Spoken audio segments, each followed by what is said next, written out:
Nesta manhã eu cumprimento a igreja com a paz do Senhor. Ah, você pode fazer melhor do que isso. A paz do Senhor. Eu quero, antes de tudo, de coração aberto, a agradecer a oportunidade, a honra, mais do que o privilégio de estar neste púlpito, neste 17º Congresso de Missões Sul-Fluminense. Eu quero penhoradamente tributar louvores a Deus pela vida e o ministério do meu pai na fé, Reverendo José Troco Nunda, que sempre, mais uma vez na verdade, honra-me, cedendo o espaço a ele confiado. Eu aprendi que as coisas pequenas dão-se, as coisas grandes confiam-se.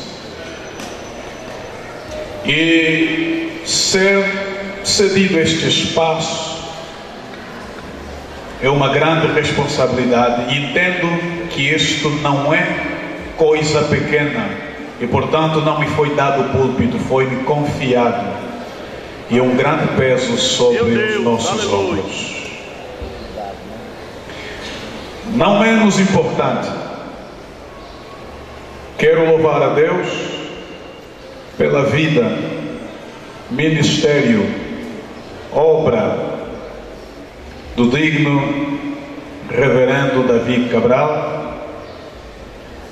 pastor presidente deste grande trabalho. Pastor, Deus continua, o Senhor já é uma bênção mesmo, continue a abençoar cada vez mais, sobretudo com muitos mais anos de vida.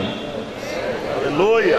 Porque homens como o Senhor não podem partir sem nos deixar o cajado. No final, eu peço publicamente, no final da exposição da palavra, eu desejo que o pastor é por mim. Será a maior bênção que eu poderei receber. No entanto, eu estou desde que chegamos sendo grandemente abençoado. Deus sabia que eu tinha que estar neste congresso, porque Deus impactou a minha vida desde que cá cheguei. Todos os dias, todas as mensagens falaram profundamente ao meu coração. Eu ontem estava a falar com o digno meu amigo, uma pessoa quem eu admiro muito, pastor Sampaio, que desde que cheguei Deus já me deu 4 mensagens. Eu disse: o céu está aberto para mim aqui. Ei, Jesus, eu não vou colocar em questão teu amém, porque está aberto para mim. Não quero questionar você, está aberto para mim. Glória a Deus, e Deus é maravilhoso. Ontem, depois da mensagem do pastor Sodré, o seu testemunho marcante, eu cheguei para ele e disse: pastor Sodré, vou acrescentar aí no teu testemunho mais um subsídio. Eu disse: fogo, a palha é um elemento que não custa acender, mas custa apagar. Então ninguém vai apagar essa palha ali, continua sendo esse fogo. Que coisa linda! Eu, pastor, amo os nordestinos por uma questão. Tenho muitos amigos nordestinos quando viajo por esse mundo. Eles são uma bênção, mas eu amo também os cariocas. Meu Deus do céu, aquela forma de falar desprendida, solta. Deus continue a ser convosco. Queridos, não se diz isso muitas vezes, E eu aprendi como pregador a não usar essas expressões de efeito com regularidade. Dizer, a tua vida não vai ser mais a mesma depois desta mensagem. Mas eu vou dizer, a minha vida depois deste congresso não é mais. Aleluia. Amém.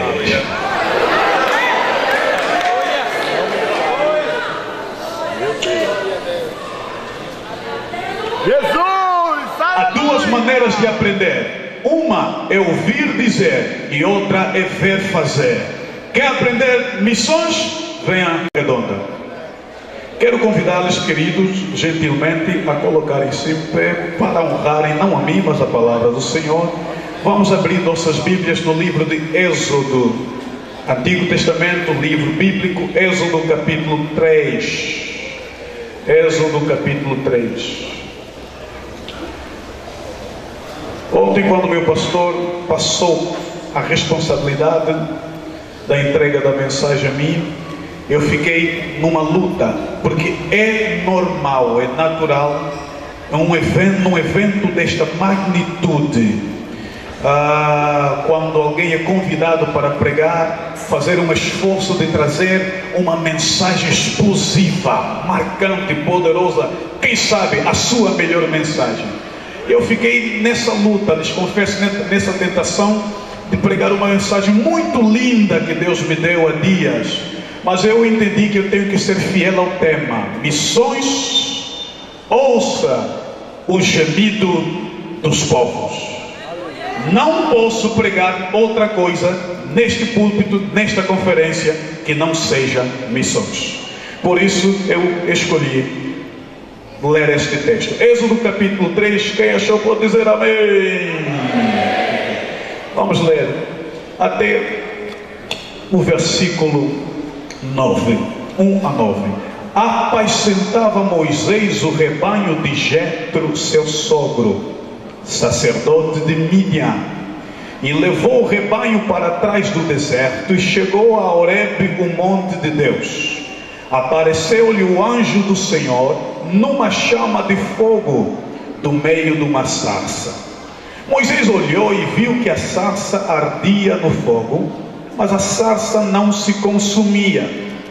Então disse consigo mesmo: agora me virarei para lá e verei esta estranha visão, e por que a sarça não se queima? Vendo o Senhor que se virava para ver, bradou Deus a ele do meio da sarça: Moisés, Moisés. Respondeu ele: eis-me aqui.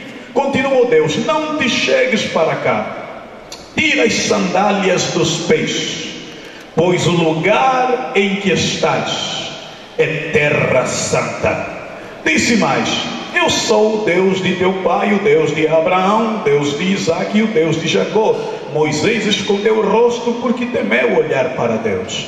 Então disse o Senhor: de facto tenho visto a aflição do meu povo que está no Egito, e tenho ouvido o seu clamor por causa dos seus opressores, e conheço os seus sofrimentos. Por isso desci para livrá-lo das mãos dos egípcios e para fazê-lo subir daquela terra para uma terra boa e espaçosa, para uma terra que mana leite e mel, no lugar do cananeu, do Eteu, do Amorreu, do Ferezeu, do Eveu e do Jebuseu. E agora o clamor dos filhos de Israel chegou a mim, e também tenho visto a opressão com que os egípcios os oprimem. Graças a Deus. Senhor, não a nós, mas ao teu nome da glória, por amor de tua bondade. Este é um homem que porta consigo a tua palavra, e o valor não está no vaso, o valor está no teu espírito, está no conteúdo. Eu quero glorificar o teu nome, Senhor. Tu sabes, não seria mais grato do que isso. Eu não contava com esta oportunidade e o Senhor deu, e eu quero te glorificar o nome. Agora é o momento da tua palavra. Fale aos nossos corações. Oh, aleluia. Em nome de Jesus, queremos sair daqui com a vitória da palavra. Da palavra e com a palavra, em nome de Jesus. Amém. Queiram por bondade sentar. Deus a todos abençoe.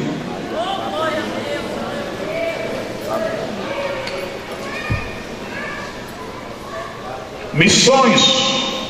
Ouça o gemido dos povos. Entendi que no texto que lemos eu poderia fazer uma plena abordagem, uma contextualização e trazer em paralelo aos dias de hoje algumas verdades de missões. Na verdade, de algumas coisas que lhes falarei, a principal palavra será a palavra missão. Missão.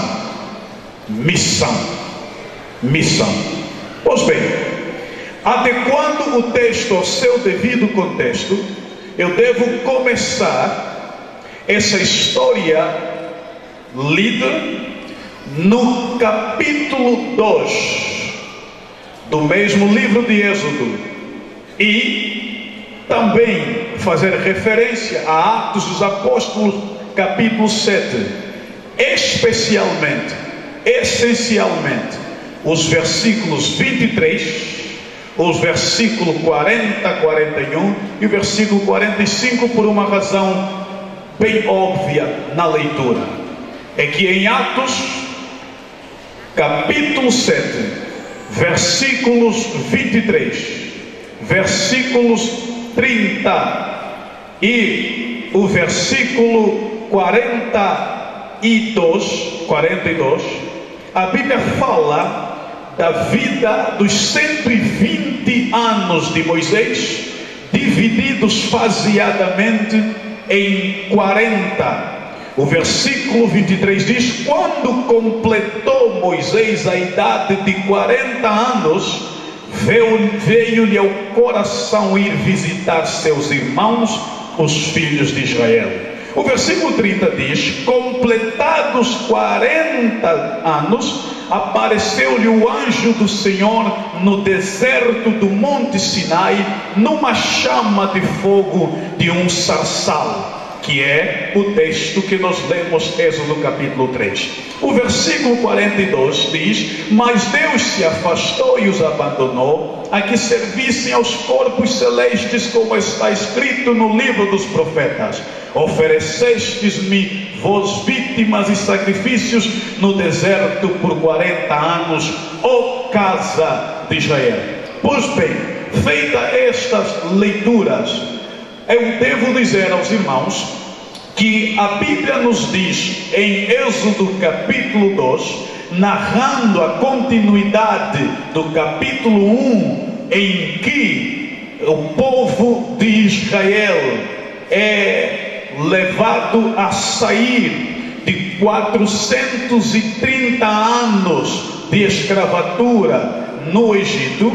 Moisés, homem de Deus, levou este povo. No entanto, antes de Moisés chegar à idade de ser comissionado pelo Senhor para levar o povo para fora do Egito, a história começou, na verdade, com algumas expressões associadas a missões. E eu, lendo a palavra do Senhor, chamou minha atenção no Êxodo capítulo 1, lá no versículo 7, a Bíblia diz: mas os filhos de Israel frutificaram, aumentaram muito, multiplicaram-se, e a terra se encheu deles. A curiosidade no meu coração é que estas palavras são palavras ditas em Gênesis capítulo 1, quando o Senhor cria os céus e a terra e cria posteriormente o homem. Ele libera estas palavras para que fossem, tivessem domínio, multiplicassem e enchessem a terra. Logo, entendemos que na verdade Deus não está apenas a liberar palavras vazias, Ele está a estabelecer um princípio, e é este mesmo princípio que guiou a vida do primeiro casal, é o mesmo que norteou a vida de uma nação, Israel. E acreditem, é o mesmo princípio sobre o qual Deus guia, estabelece, faz nortear a vida da igreja. A igreja não foi feita para diminuir, é para crescer. Não adianta procurar travar ou impedir ou se opor à igreja. Nós temos um gene de multiplicação e um gene de domínio. Louvado seja o nome de nosso Senhor e Salvador Jesus Cristo. Aí eu devo lhes dizer que Deus tem esta maneira especial de guardar tesouros preciosos em seres pequenos. Certa vez Deus me havia dado uma mensagem de missões intitulada Dracma em Missões. Por quê? Porque a Bíblia diz que em Lucas capítulo 15, versículo 8 a 10, que a mulher tinha 10 moedas, perdeu uma e procurou até achá-la e saiu gritando: vizinhas, alegrai-vos comigo, porque achei a moeda perdida. Deus está a nos ensinar que moeda perdida não perde valor. A moeda perdeu-se, mas como não perdeu valor para a mulher, ela procurou até achá-la, e tendo-a achado, se encheu de alegria e disse: alegre-se comigo, porque a moeda que julgava-se perdida foi achado. Você não deu o teu melhor, glória a Deus. Talvez eu vou reformular e ir por um outro ângulo e te dizer que ela perdeu uma das 10 e procurou, aqui perdeu, como se tivesse perdido 10. Aleluia! Perdeu uma, mas foi atrás de uma como se tivesse perdido 10. Quer dizer que uma tem valor de 10. O que Deus está a nos ensinar: o pecador perdido pode ter o valor de 10 santos na igreja, se a igreja entender que também tem compromisso com os que estão perdidos.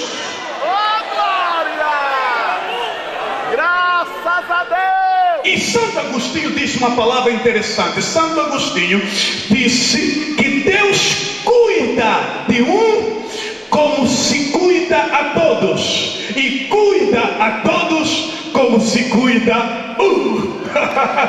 Quando você está sozinho, Ele cuida de você como se estivesse a cuidar um exército, como se estivesse a cuidar uma nação. Não perda o teu valor, não perca o teu valor. O que estão dizendo, João Batista? Eu estou simplesmente a dizer: não exagere o poder de Deus, mas também não lhe diminui. Não exagere o valor do homem, mas também não lhe diminua. Não me exagere, mas também não me diminua, porque Deus atribuiu a mim um valor especial. A Bíblia diz que, por se multiplicar o povo Israel, ascendeu ao trono um certo faraó que entendeu que este crescimento é um perigo. Não pode nascer uma nação dentro de uma nação. Então vamos fustigar esse povo crescente. E ele surgiu com uma lei. E aí entramos na parte teológica da mensagem. Por quê? Porque lançou-se a ordem de que todos Os hebreus, as crianças hebreias que nascessem deveriam ser dizimadas. E dizimaram alguns, mas Deus sempre preserva os seus. O aspecto teológico disso é que quando Jesus nasce, por isso é que Moisés é mesmo tipo de Jesus, quando Jesus nasce, um certo Herodes também implicou-se e achou que tinha que dizimar todas as crianças. Quando Moisés atinge a idade de 40 anos, já dentro do palácio, certo dia, versículo 11, capítulo 2, ele sai para fora e vê o seu povo sendo fustigado. E ele presenciou um facto que foi determinante.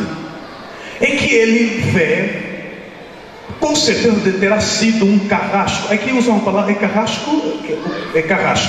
Um certo carrasco a bater quase a morte de um hebreu. E ele se encheu de fúria. E já me parece que Moisés, não sei quando é que ele aprendeu a lutar. Dentro do palácio já demos conta que é bom de briga. Ele pega no indivíduo e vai.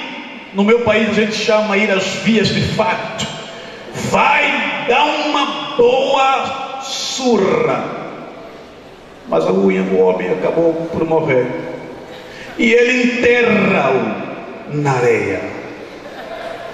No dia seguinte ele chega e encontra agora dois hebreus discutindo. Quase é uma briga feia. E ele chega e separa vós sois irmãos, porque estão a discutir, a brigar entre vós. Um deles disse: quem te colocou por maioral e juiz entre nós? Queres matar como mataste o egípcio ontem? Aí ele descobriu: estou perdido. Deixa-me fazer uma pausa para colocar alguma coisa no teu espírito.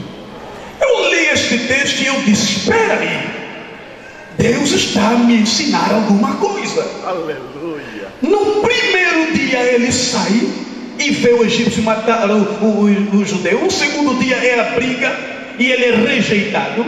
Aqui também consigo ver um pouco a pessoa de Jesus. Veio para os que eram seus, mas os seus não o receberam. Mas a todos quantos receberam, deu-lhes o poder de serem feitos filhos de Deus. Aí você pode dizer: pastor João Batista, mas esta parte aí, mas a todos quantos receberam, deu-lhes o poder de ser filhos. Não está, no texto está. Se você chegar no versículo 17, até o versículo 19, você compreende, já fugido, reverendo Troco, ele chega em Midian e encontra as 7 filhas de Reuel, o Jetro, entrando num conflito com certos pastores que impediam elas de fazer uso do poço. E ele conseguiu afugentar aqueles pastores. E as moças disseram: pai, vem de ver um judeu. Ah, não, judeu não, que é isso? Um egípcio. Aqui já temos conflito. A roupa é de egípcio, a linguagem, o sotaque é de egípcio, mas não é egípcio. E aí? Quem é você? Quando Deus coloca um peso na tua vida, tem um momento que você não sabe quem é você. Vai chegar um momento em que as pessoas vão lutar, mesmo dentro da igreja, vai haver uma confusão. Quem sou eu? Mas eu citei esta palavra para te dizer: aí se cumpre em Jesus aquilo que fiz referência. Mas a todos quantos o receberam, aleluia. Ei, foi bem recebido. De tal maneira receberam bem pastor Troco, pastor Sampaio, que ele acabou ficando com uma das filhas. Mas o que Deus quer me ensinar aqui é que não importa, você nunca, jamais vai conseguir na tua vida, se Ele colocar alguma coisa dentro de você, um chamado, um dom, um talento, vai ser impossível você esconder isso. Eu lhes provo. Ele sai e ele vê um egípcio lutando com um hebreu. Ele não aguentou. Tem um povo, tem a região, uns povos da região aqui no Brasil dizem: não aguento. Ele não aguentou, não conseguiu se segurar, ele teve que fazer alguma coisa. No segundo dia encontra outra disputa. Ele que já matou ontem, reverendo Tro, você que matou alguém ontem, ainda vai ter a ousadia de entrar novamente num conflito. É que ele não aguentou. Viajou, longa caminhada, encontra mais outra disputa, não aguentou, entrou. Quando você tem alguma coisa do Senhor na tua vida, você não vai conseguir se segurar. Quando você tem a graça de Deus, se você não está sempre a falar de Jesus, há uns membros de tua família que já fogem, ela já vai falar de Jesus, e você ouve que já falam de você na família, que não aguentam mais ouvir você falar de Jesus. Aí vai chegar um dia que você vai dizer: bom, eu vou nessa festa de família, mas não vou falar de Jesus. É mentira, não vais conseguir. Tu vais chegar, alguém vai dizer que eu tenho um problema, você vai dizer: eu já não te disse que Jesus tem poder para curar? Porque você não consegue guardar aquilo que Deus coloca dentro de você. E aqui também começo a perceber que Deus é quem permite isso. É Deus quem criou circunstância para ele matar o primeiro, matar o segundo, matar o primeiro, entrar na briga do segundo e na terceira. Meu Deus, aleluia. Eu vou chegar lá. Tenham paciência de viajar comigo. Eu vou chegar. Nesse interim, passa-se muito tempo. Moisés já casou. Moisés está com 80 anos. Moisés tem 2 filhos. E eis que num dos dias, como outros dias, na sua rotina normal, ele vai ao Horebe com as ovelhas do sogro, e lá chega e vê uma sarça, uma espécie de árvores espinhosa, uma espécie de espinheiro, e o espinheiro pega fogo, mas não se consome. Aquilo assusta ele. Sarça é um mau lugar para se esconder, mas é um bom lugar para se revelar. Ele percebe aquilo não é natural, e ele vai para ver que mistério é aquele. Da sarça nasce, sai o brado do Senhor Jesus. Diz: Moisés, não te chegues para cá, descalça os teus pés, porque o lugar em que estás é terra santa. Naquela época, escravo andava descalço, o Senhor andava com as sandálias. Deixa eu dizer uma coisa, Moisés: aqui só pode ter um Senhor. Senhor é você, Senhor sou eu, descalça. Você hoje na minha presença é simplesmente um servo. Aleluia. Você não deu glória a Deus? Não, obrigado. Você vai dar glória a Deus agora, porque Deus é ali onde Deus quis chegar com Moisés. Moisés tem 40 anos, está no palácio. E F.B. Meyer disse: os primeiros 40 anos de Moisés significa alguém que pensa que é alguém. Os outros 40 anos é alguém que pensa que não é nada. Que não é nada, exatamente. O outro, ele vê o que é que Deus faz com alguém que não é nada. Bom, isso é F.B. Meyer, uma coisa interessante.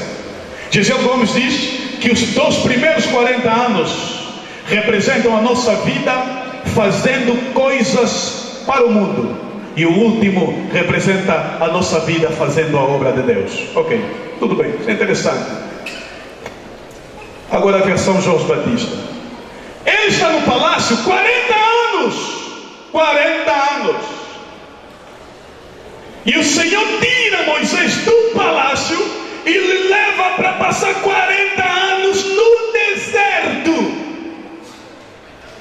E ele fica 40 anos no deserto. E agora Moisés está com 80 anos. Deus lhe aparece e diz: agora vou te usar de verdade. Aleluia. O que Deus quer nos mostrar é que nós nunca podemos perder na nossa vida a condição de servo. Porque Ele está no palácio, aleluia, e Deus lhe leva do palácio para o deserto. E no deserto ele aprende a servir o sogro.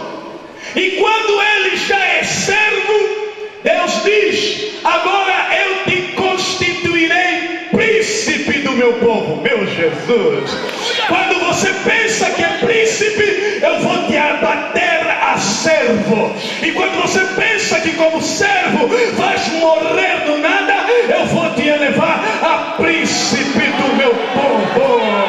A glória a Deus. Quer chegar aqui em cima, começa servindo. Quero eu chegar aqui em cima também, conserva o servo que eras ali embaixo.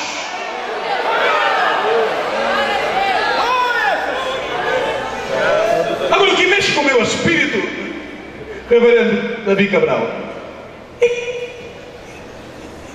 é Deus.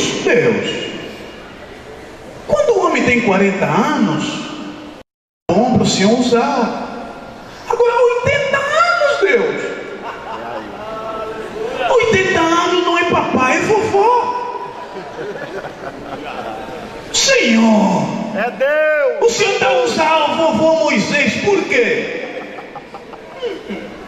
Meu Deus, aleluia. Ai, Jesus. Oh, glória. Senhoras e senhores, Volta Redonda, eu tenho uma mensagem para o teu coração. E eu estou a começar agora a colocar essa mensagem no teu coração. Não se esqueça que a palavra-chave vai ser só uma palavra: missão. Mas antes de chegar lá, escute o que eu tenho para dizer aos irmãos.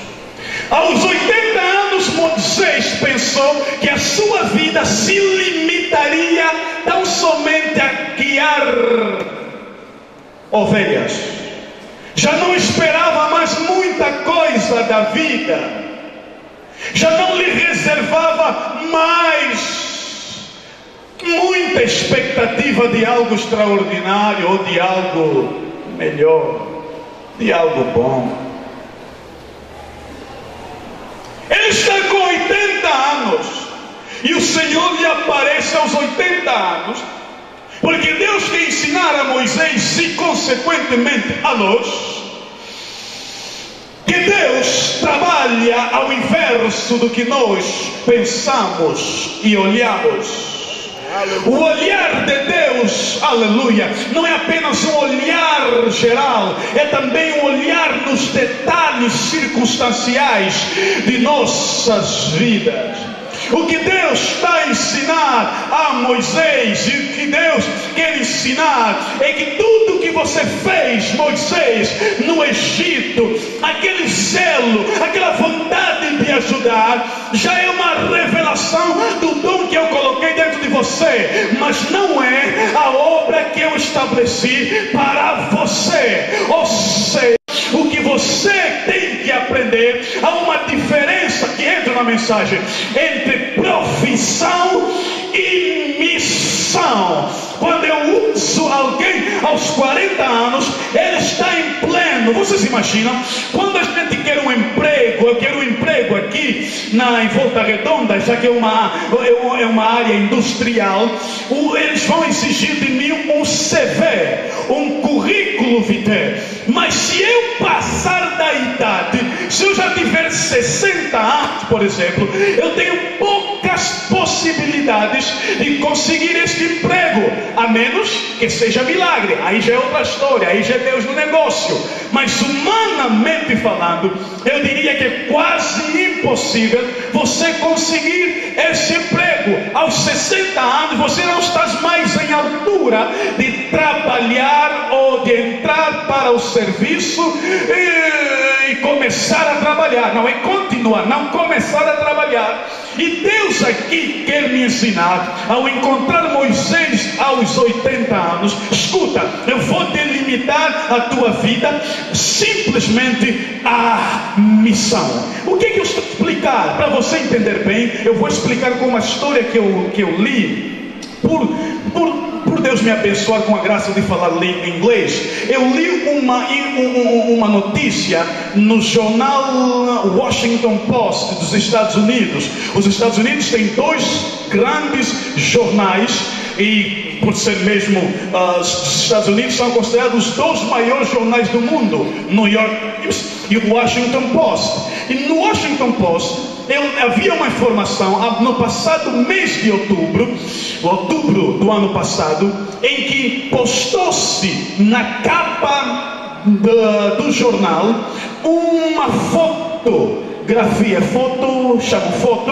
uma foto, e naquela foto via-se um indivíduo nos trilhos do trem caindo e os trens se aproximando. Na verdade, o trem acabou atropelando aquele homem e o homem morreu. Ao lado dele, ele estava com as mãos estendidas e o indivíduo mais ao lado, um pouco distanciado. Quando eu li esta história e vi aquele retrato, eu disse: espera aí, alguma coisa está errada aí. Vou fazer uma discussão ética aí. Aquele homem, o repórter fotográfico que fotografou aquela cena, aquela história, onde é que ele estava? E por que ele, ao invés de fotografar aquele homem que estava caindo e quase a ser atropelado,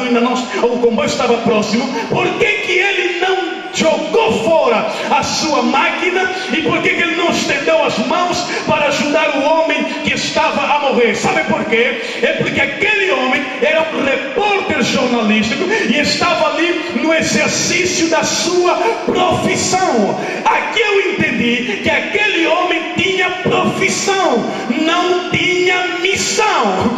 Missão não é a mesma coisa que profissão, porque se ele tivesse missão, entendesse o que é missão, mesmo no exercício da profissão, ele iria dizer: espera aí, mais importante do que a notícia é salvar a vida. Quem sabe se Deus me colocou aqui para salvar esse homem?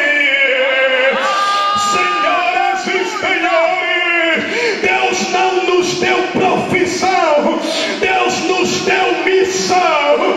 E quando temos missão, podemos não ter muito, mas vamos salvar vida. Quando só temos profissão, os homens vão morrer ao nosso lado e nós não vamos fazer nada. Mas Deus levantou essa igreja para entender: não temos milhões, mas temos missão. Não temos milhões, mas temos missão. Não temos televisão, mas temos missão. Não temos o Estado, mas temos missão.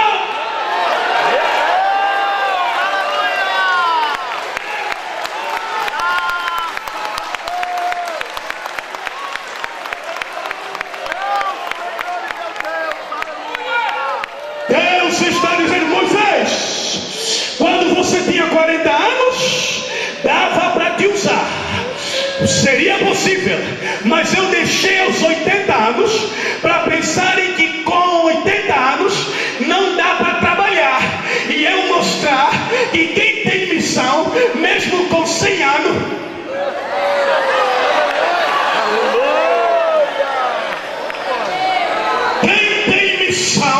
mesmo com 100 anos faz a obra.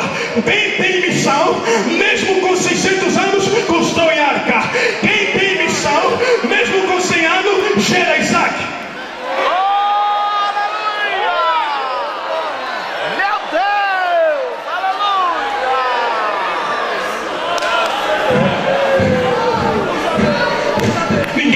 faz como Deus. Ninguém faz como Deus. Ninguém faz as coisas como Deus. Pode pedir, mas Ele não vai te dar como você quer. Ele vai dar como Ele estabeleceu. Moisés, vai ter um filho, tá bom. Passou os anos, filho está onde? 5 anos está onde o filho? 10 anos está onde o filho? 11 anos está onde? 15 anos, ó Deus, eu não vou te dar como você quer. Eu vou te dar como eu quero. 100 anos. Eu vou falar aos meus pais espirituais, se eu me permite esse título. Meus pais espirituais, nunca deixe, nunca aceite que ninguém jamais diga: o teu ministério já acabou. Não existe. Não aceite, porque velhice gera Isaac.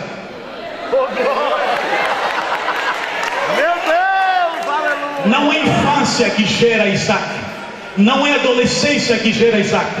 Não é o adulto que gera Isaac. É o velho que gera Isaac. É o velho que gera Isaac. É o velho que gera Isaac. Deus está a esperar você amadurecer, porque quando você amadurecer, Isaac vai nascer na tua casa. A bênção vai chegar. A bênção vai chegar. Entenda isso como profecia. Isaac vai chegar.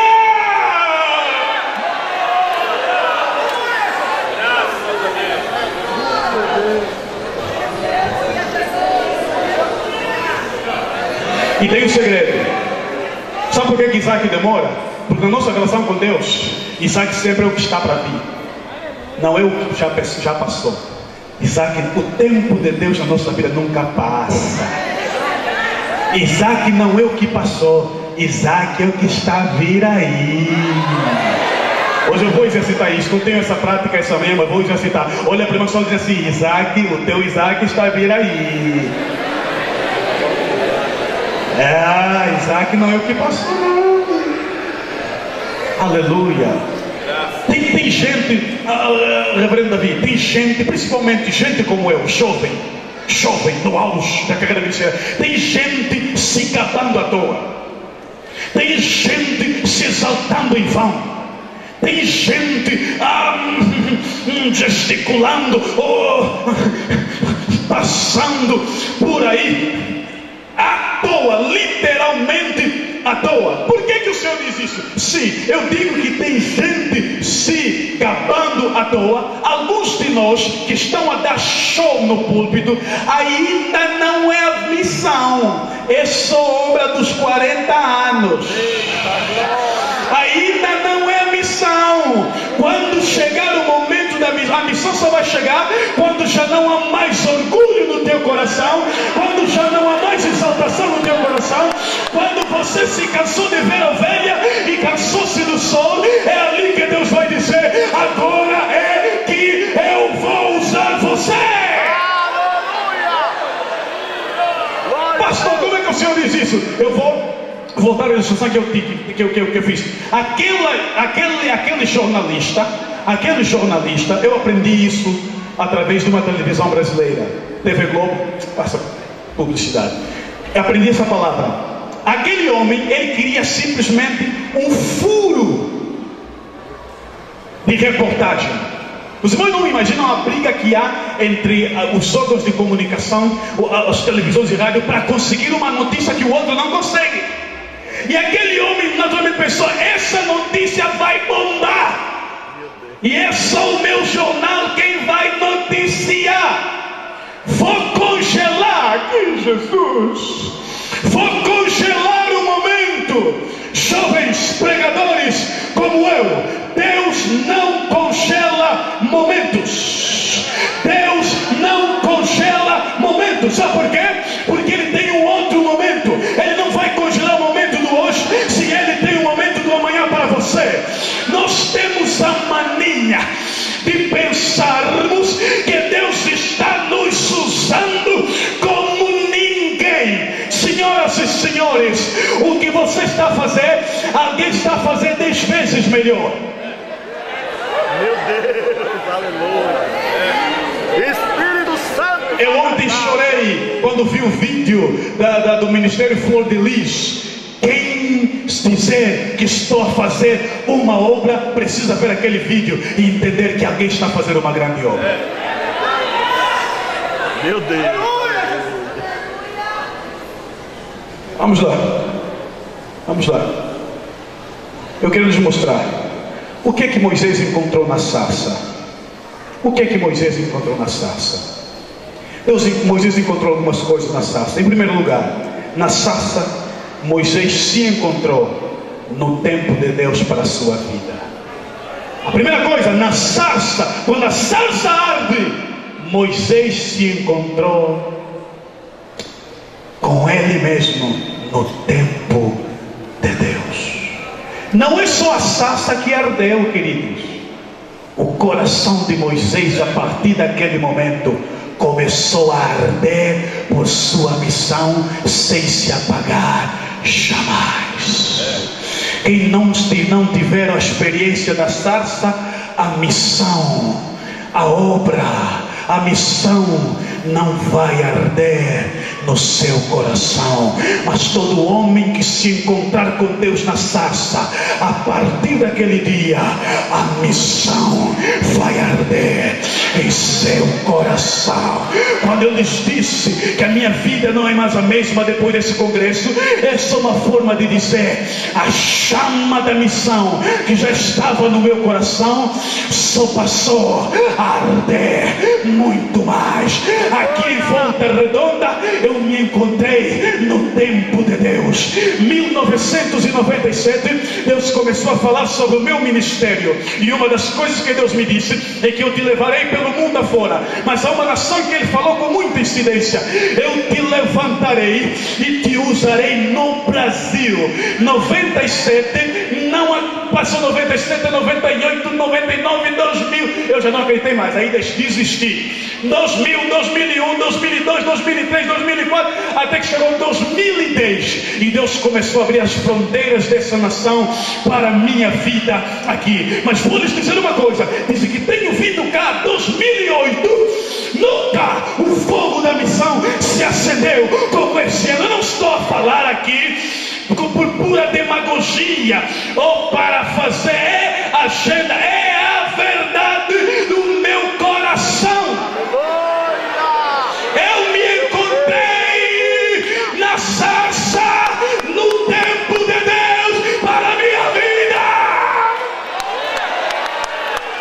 Quando eu pensei que o meu tempo passou, o tempo de Deus na minha vida chegou. Sabe o que Deus faz para o tempo de Deus chegar na tua vida? Ele usa pessoas. Ele usa pessoas. Ele usa pessoas. Sim, usa. José sonhou. José teve mais um sonho. José foi preso pelos irmãos por causa do sonho e da túnica. José é vendido. José vai ao Egito. José está na casa de Potifar. José é tentado. José é preso. José está na prisão. Faraó, na sua recâmara, teve um sonho. Os mágicos, os macumbeiros dele não conseguiram nada. Aí alguém lembrou-se que quando eu estava preso, tem um cidadão chamado José, dos Hebreus, que interpretou o meu sonho e aconteceu tal como aconteceu. Manda-o vir cá. José, na prisão, interpreta dois sonhos, do copeiro e do padeiro. Os dois se concretizaram. Faraó sonha. Não perca o fio da meada. Eu estou a dizer que quando o tempo de Deus na tua vida chega, Ele usa as pessoas. Faraó conta o seu sonho. José diz: eu já sei. Sabe, rapaz? Sei.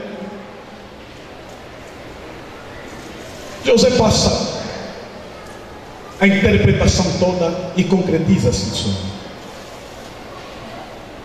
O que eu estou a dizer é que lá atrás José teve sonhos. Evangelista Fernando, vem por gentileza, porque eu gosto às vezes de pregar e ensinar música. José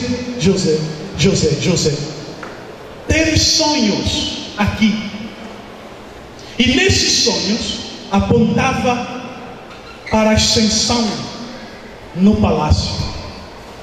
Mas para o sonho dele se concretizar, alguém teve que sonhar.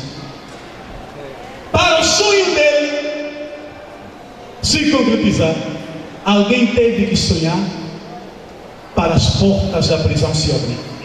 Para o sonho dele se concretizar, alguém teve que sonhar para a cadeira, a segunda cadeira de seriedade.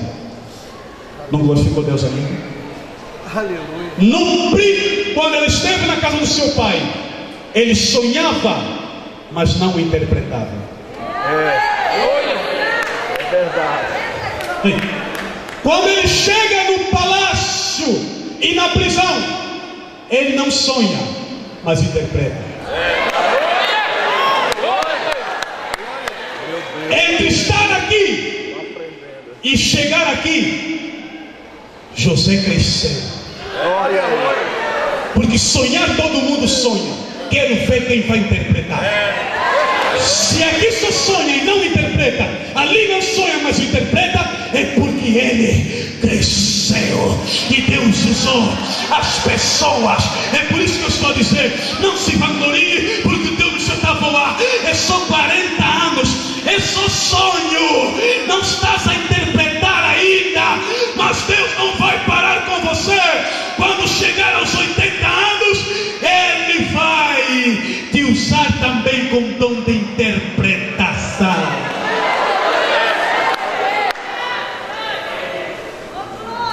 Tem que ser justo no tempo.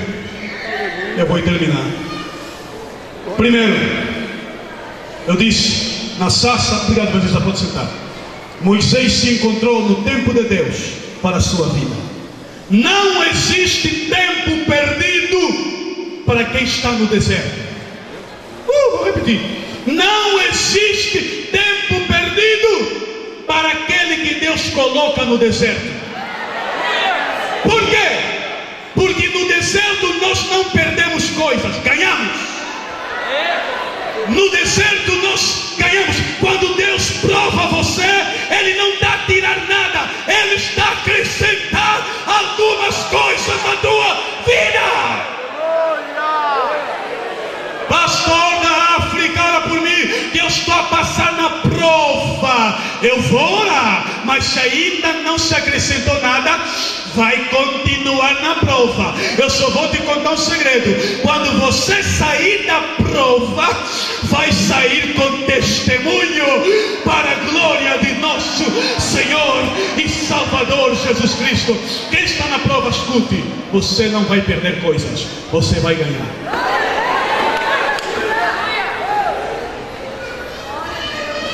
Eu estou a dizer, não existe tempo perdido para Deus. Não siga Deus pelo teu relógio, porque senão você vai se atrasar e vai atrasar a obra. Não siga Deus pelo teu tempo, pelo teu relógio, senão você vai atrasar e vai atrasar a obra de Deus na tua vida. Não siga Deus pelo teu relógio, porque senão você vai se precipitar e vai estragar a obra que Deus quer fazer na tua vida. Espera no deserto, porque não vais morrer no deserto, vais recomeçar no deserto.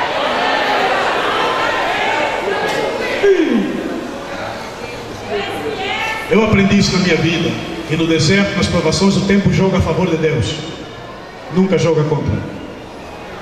Segunda lição: primeiro, o que Moisés encontrou na sarça, ele se encontrou no tempo de Deus para a sua vida. Segundo, quando Moisés vai para a sarça, Moisés encontrou um Deus calado nas circunstâncias, mas vivo e ativo na vocação. Meu Deus. Ele naquele dia aprendeu o que? Deus está calado nas circunstâncias. É 40 anos, não é 40 dias. É 40 meses sem ouvir Deus. Não é 40 meses, é 40 anos. Ou seja, Deus está calado nas tuas circunstâncias, mas Ele está ativo e vivo na tua vocação. Porque mesmo Ele estando calado, você não saiu da sua presença. Mesmo Ele estando calado, você não morreu na fé. Mesmo Ele estando calado, você continua a glorificar a Deus. Mesmo Ele estando calado, você continua a pregar o Evangelho. É porque na circunstância nada mudou, mas aqui dentro mudou muitas coisas. Mudou muitas coisas. Mudou muitas coisas. Mudou muitas coisas. Eu já te disse, eu vivi quase, 12 anos para eu ver Deus concretizar a sua promessa do ministério internacional na minha vida. 12 anos calado, mas eu estava a trabalhar aqui. Mais tarde eu entendi que na hora que Ele me falou, se eu fosse para fora, reverendo, seria um desastre. Porque naquela altura eu pensava que era, não era. Pensava que sabia, não sabia. Pensava que tinha e não tinha. E agora continuo a pensar, quanto mais sei, nada sei. É verdade. Sabe por quê? Porque nenhum de nós pode superar Deus. Nenhum de nós pode superar Deus. Nenhum de nós pode superar Deus. É verdade. Nenhum de nós pode superar Deus. Vamos ficar em pé. Não tem, eu quero simplesmente que os irmãos hoje discutem isso de pé.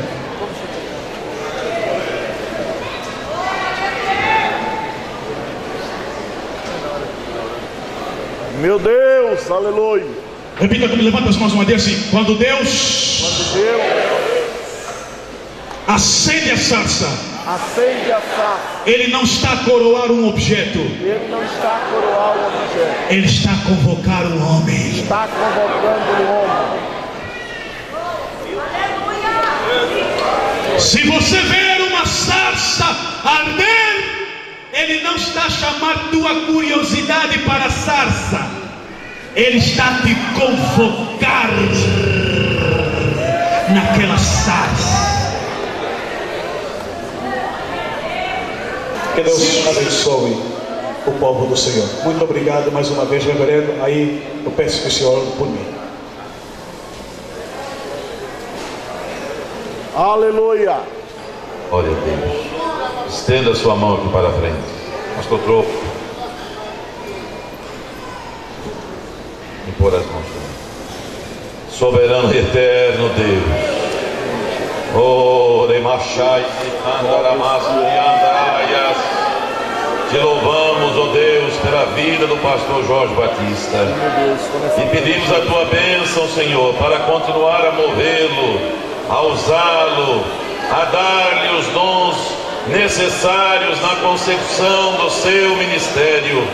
Que ele continue sendo um instrumento teu para trazer bênçãos ao povo de Angola, ao povo do Brasil, e aonde colocar a planta dos seus pés.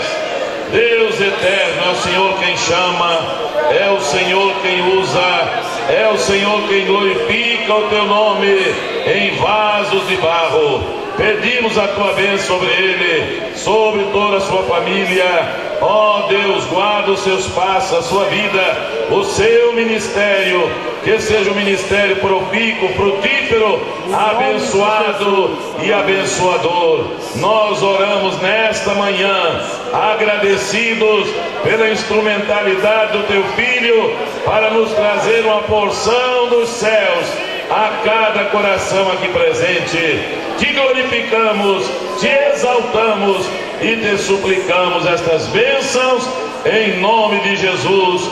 E todo o povo de Deus diz amém. Deus te abençoe, pastor Jorge Batista. Continue nessa. Deus abençoe. Amém. O Yesu yange unani sole asapula ngongo yange untangi yange olengenjo yange we eyelika tangi yangi